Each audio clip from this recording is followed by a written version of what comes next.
மதுரையில் சக்தி சங்கமம் கேசவ சேவா கேந்திரம் சார்பில் நடைபெற்ற மகளிர் மாநாட்டில் தெலுங்கானா ஆளுநர் மற்றும் புதுச்சேரி துணைநிலை ஆளுநர் தமிழிசை சவுந்தரராஜன் பங்கேற்று உரையாற்றினார். அப்போது பேசிய அவர், சட்டமன்றம் மற்றும் நாடாளுமன்ற தேர்தலில் பிரதமர் மோடி பெண்களுக்கு 33% இடஒதுக்கீடு மசோதா கொண்டு வந்துள்ளார் என்று பெருமை கொண்டார்.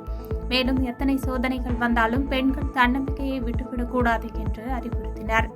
இன்னொன்றையும் நீங்கள் கவனிக்க வேண்டும். ஒரு மசோதா முழுவதுமாக தாக்கல் செய்யப்பட்டு அது அங்கீகரிக்கப்பட வேண்டும் என்றால் மாநில அரசாக இருந்தால் ஆளுநர் அங்கீகரிக்க வேண்டும்.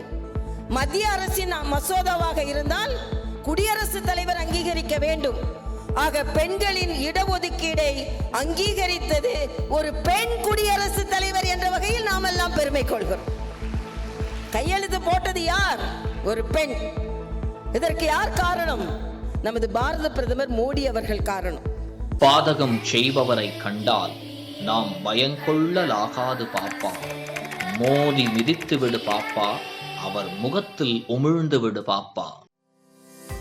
அண்மை செய்திகளை உடனுக்குடன் தெரிந்து கொள்ள இணைந்திருங்கள் இயம்நாடு தொலைக்காட்சியுடன்.